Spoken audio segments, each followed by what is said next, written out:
Mike Muncey from Noel Jones Whitehorse, and welcome to the Blackburn market update for the start of 2026. And we saw an extraordinary start with the highest sales so far being $4.8 million at 10 Acacia in Blackburn, an amazing home on a lovely pocket of land. The entry point for the suburb is a couple of apartments that have sold for $330,000 in Queen Street, just walking distance from the Blackburn station. The median sale price of Blackburn is $1.611 million and reflects the Blackburn South and Blackburn North markets. Blackburn being a very resilient part of the city of Whitehorse, the sales volume is roughly the same year on year in terms of actual transaction volume. Moving on to some notable sales, we had 23 Donald Street in Blackburn South sell a lovely character home on a full block in a really nice pocket of the suburb, selling for $1.36 million. One of our strongest auctions of the year so far at 9 John Street in Blackburn, wonderful location, a beautifully presented family home, achieved $2.237 million, again showing the strength of the higher end of our marketplace, and 15 Beryl showing the entry point in Blackburn is very, very strong, selling for $1.26 million. Because we're clearly in a market transition period right now, where we believe the relationship between a property owner and their agent, the collaboration, the trust, the advice, and the strategy has arguably never mattered more. In times where markets are shifting and policy is changing, there is more noise than ever to cut through. And simply behind every property decision is a person trying to build a better future for their family or their retirement or the life they're working towards. And that's why we show up as your local estate agents. That's what I want to talk to you about for the next few minutes, about where the market is, what it means for you, and where we think it's heading. Starting with interest rates, they've risen 3 times since late 2025. With a recent hold with the RBA, there are 4 more meetings left in the year, the next one being in August. The RBA are closely watching 2 things. Firstly, the inflation band of 2 to 3%, which the federal budget predicted will be sitting around 5% this year, before dropping back to 2.5% in subsequent years. In practical terms, the interest rates directly affect the serviceability portion of our market, which is what people can borrow and what it costs for them to repay the money. And with recent budget changes, any negative gearing benefits that have moved out of serviceability calculations for investor loans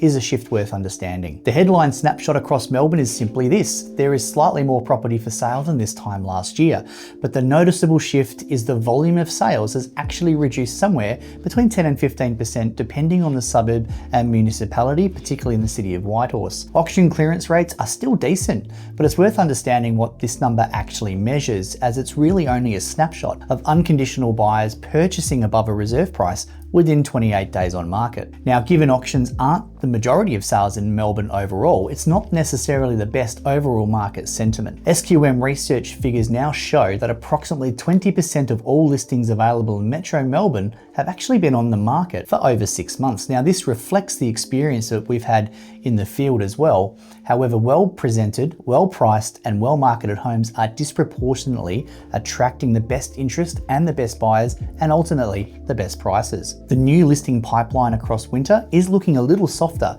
as potential sellers are evaluating the conditions, and that's actually really good for prices right now. There's also the announcement of changes to the auction system and the Real Estate Rules, or the Sale of Land Act, in the period ahead of the state election, which is coming in November, which lands us right in the middle of our spring market. On the supply side, within municipalities across Melbourne's east, and in particular the city of Whitehorse, the pipeline of approved plans and permits has actually never been higher. The holdup has been typically the business case and the construction costs, and any delays are making it difficult to simply get property out of the ground. But here's the big picture though. Melbourne is currently the most affordable capital city in the country, and it is going to attract more and more attention from investors searching for yield and cash flow, and we're already seeing that reflected in the rental prices, which are rising significantly. And the family home is also holding its value because of its scarcity. Vacancy rates across Melbourne's east remain extremely tight, and that is not changing anytime soon. So if you own existing property in Melbourne right now, you are holding a superior tax position to any new investor entering the market in a city with rising rents and with low supply coming through the chain at what we believe is the bottom of the property clock. And that is a genuinely strong position to be in. To summarize all the changes that have taken place, and we can't cover them all on this one video, since the start of the year, we've seen a generational change to negative gearing and capital gains tax. Now, we've got a comprehensive budget analysis available if you'd like to reach out directly. Coming at the end of the year is the change to the auction rules, proposed changes to the Sale of Land Act. Coming later this year and next year are changes to the property management minimum standards, rental lease periods, and also the bond transfers. So if you've got any questions specifically around that, we can talk to you offline. So where does that leave us? So we're not here to predict the future. And what we will say is this: Melbourne's eastern suburbs are one of the most stable, established, and sophisticated property markets in the country. And it has been for decades. And we are absolutely confident it will remain that way well into the future. Chronic undersupply, strong rental demand, and a long infrastructure pipeline, as we have just covered. If you own existing property here, you are holding a superior tax advantage to any new investor entering the market today. So if you're thinking about selling, reviewing your portfolio, considering your next move, don't wait until spring. Come and have that chat and that conversation with us. We'd love to talk to you.